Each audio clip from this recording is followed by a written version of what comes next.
Boy, how'd you like to be driving that baby? Some thrill. But you know, before that pilot could fly from coast to coast in 3 hours plus, somebody had to invest about 1 million hours getting him ready for it. There's a lot of designing, testing, and trial runs behind every new innovation or new performance record. How do I know? My name's Carroll Shelby, and performance is my business.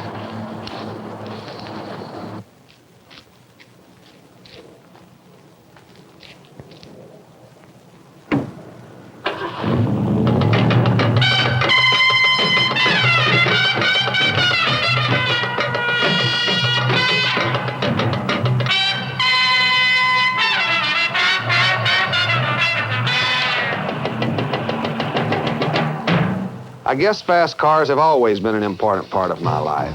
I started driving them on dirt tracks down in Texas. And after a while, I worked my way up to sport car driving. That was it for me. The sport car circuits with their constantly changing conditions offer the challenge, the kicks I was after. Finally, the big win, Le Mans, 1959. And boy, I was sitting on top of the world. Shortly after that, I became a retired race driver, and soon learned there's nothing lower than an ex-race driver unless it's a busted ex-race driver. About all I had was an idea.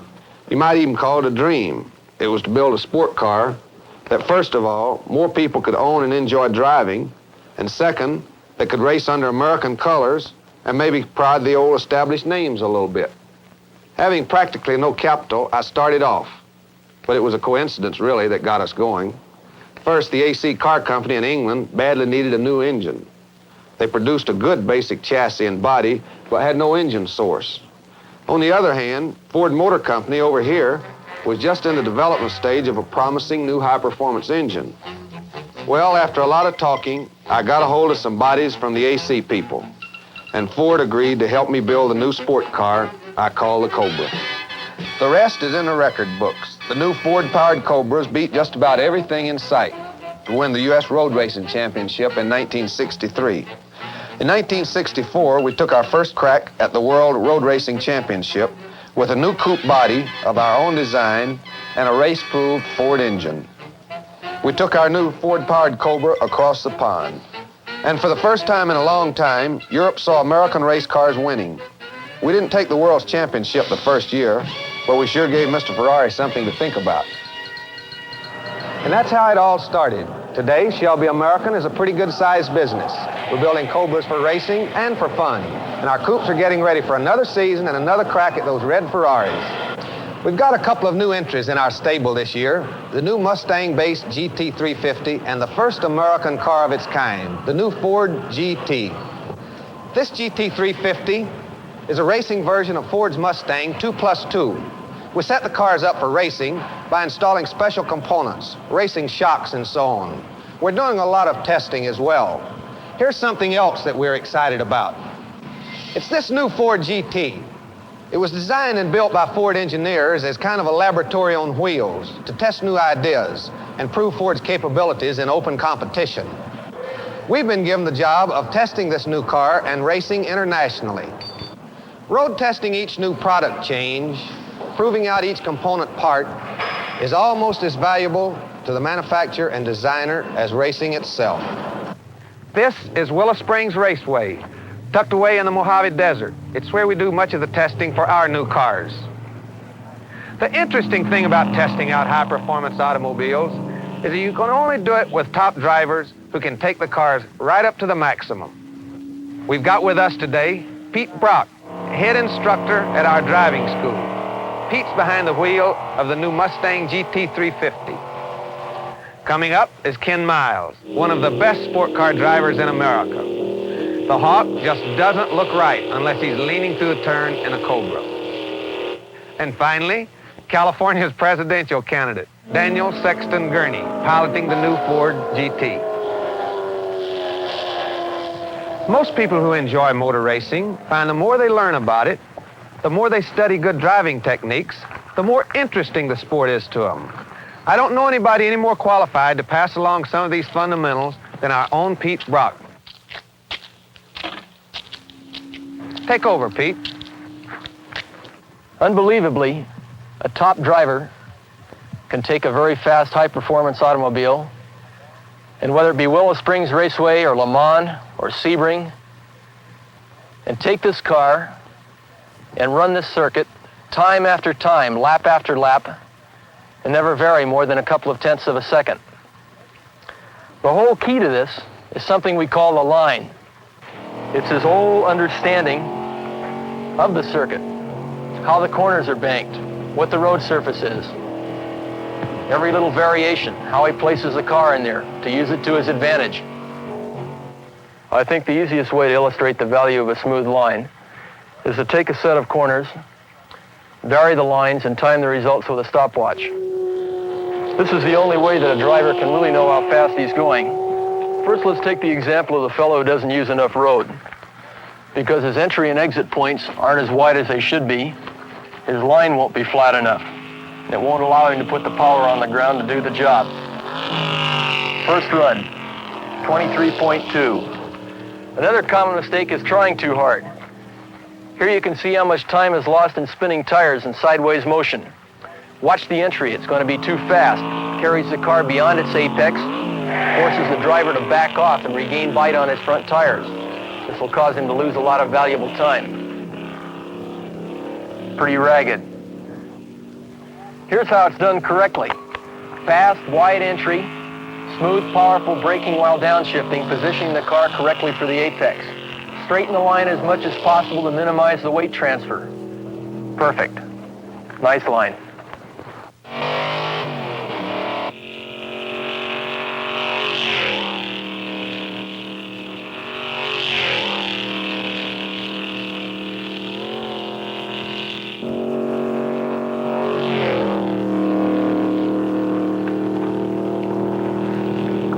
That's the sound of the quickest production sports car in the world today, the Cobra.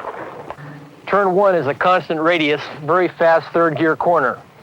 Ken usually takes it by entering on the extreme outside of the corner. There's a little pavement added out here beyond the original pavement, and you can watch him come clear over on the outside. He brakes, very late downshift, has a late apex in the corner, begins to apply the power and comes out very smoothly all the way to the outside edge of the road. However, you can make a mistake in this type of an entry in a corner by applying your power too soon coming out, and you'll spin it. Now, obviously, Ken did that on purpose. Let's watch the way he always does it.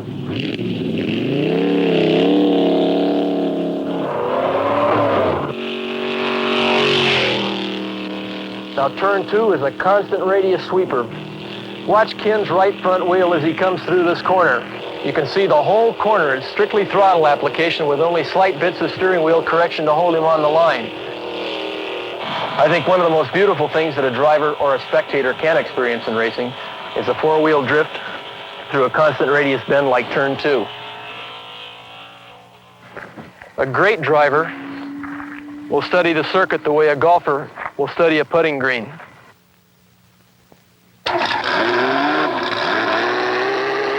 Probably one of the best sections of track to study a driver the caliber of Dan Gurney, and a suspension as sophisticated as that on the Ford GT. It's a very tricky section of the circuit between 5 and 7 that has a crest in the middle of it.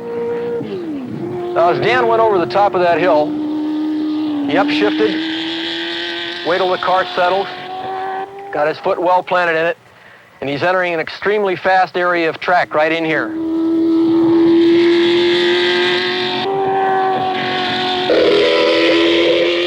Probably one of the most difficult things on any racetrack is what we call a closing radius bend. What happens is the car wants to tend to follow its radius and go out in this direction.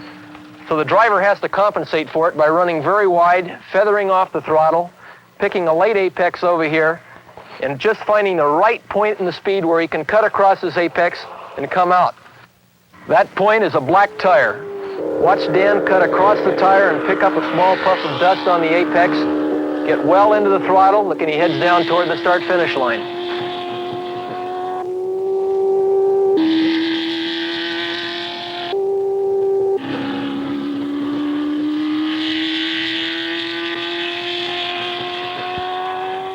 That's a winning combination. Dan Gurney and the new Ford GT. You're turning pretty good out there, Dan. How's it feel? Oh, I like it a lot. It feels like it's really going to go on a long straightaway. Like next year at Le Mans, maybe. It could really be a winner there. That on that 3.5 mile straightaway, I bet it'll be doing over 200 miles an hour. Of course, Le Mans is 24 hours. How do you feel about it from the driver's standpoint? Well, that's a long race no matter what kind of a car you're in. But it actually has almost a passenger car environment in there. And All right, you two. That's enough talking. Get out there with Ken and start putting some hours on those engines.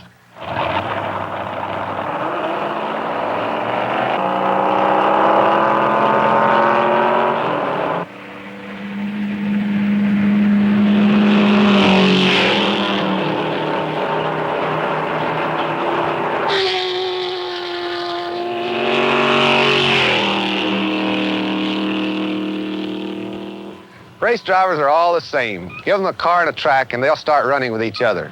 Of course, these cars weren't designed to compete with each other. They'll run in separate classes. The new Mustang-based GT350 will compete against the E-Type Jags, the Sunbeam Tigers, and Corvettes. Our Cobras will campaign again for the World's Manufacturers Championship, taking on the best Europe has to offer, here and in their own backyard. The Ford GT, after running experimentally last year, now begins its first full racing season with its American debut at the Daytona Continental. We have high hopes for all these cars this year. We hope that by racing with Ford, we can make this an American year. Very soon now, we'll be racing these cars against the best competition in the world. A lot of work goes into preparing the cars for each separate race. Each circuit's a little different. Daytona, for instance, has bank turns and Sebring's as flat as a pancake.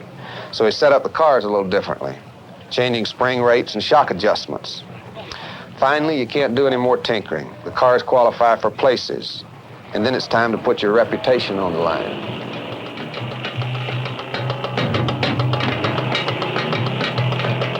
You might think there's not much you can do after the start of an endurance race, but remember, we run as long as 24 hours and cover up to 3,000 miles flat out.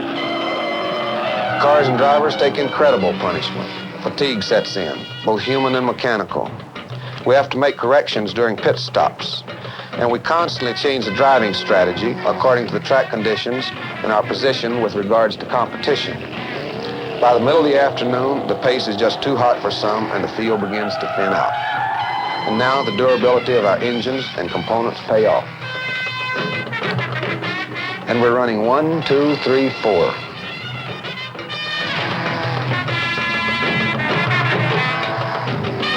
Twilight, night, and round they go. And still the GTs and Cobras hold up.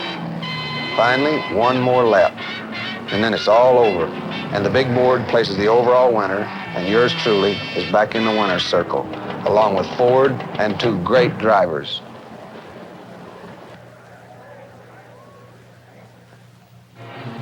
A month later, it's Sebring, with the noise and confusion of a Le Mans start.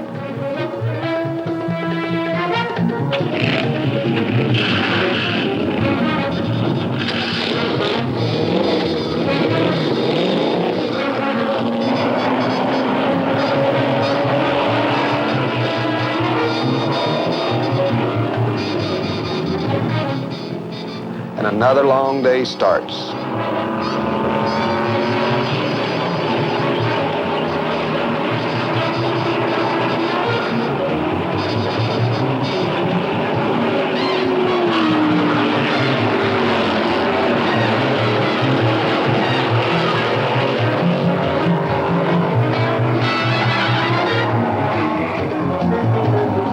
We're running well, even against the special modified sport cars.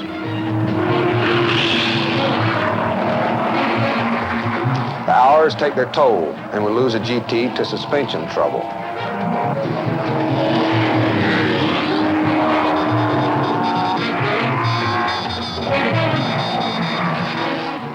And then out of the north comes a downpour you wouldn't believe.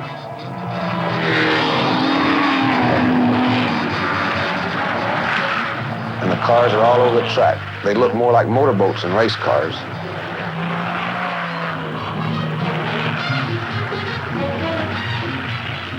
The rain finally quits, night, and the lights flash by.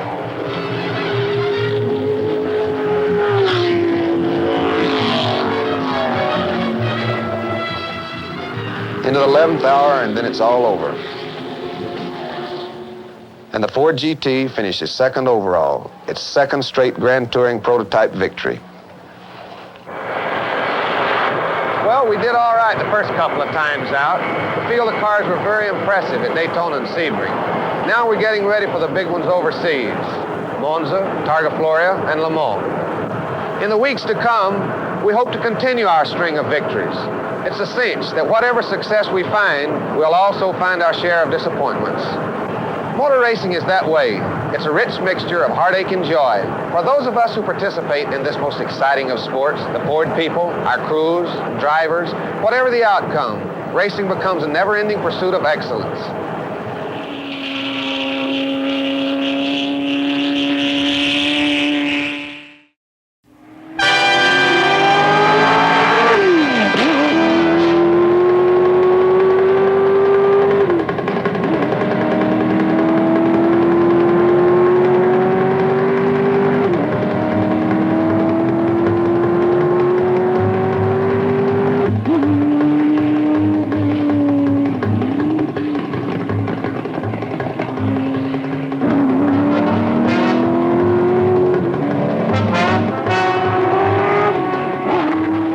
This is the fantastic Ford GT.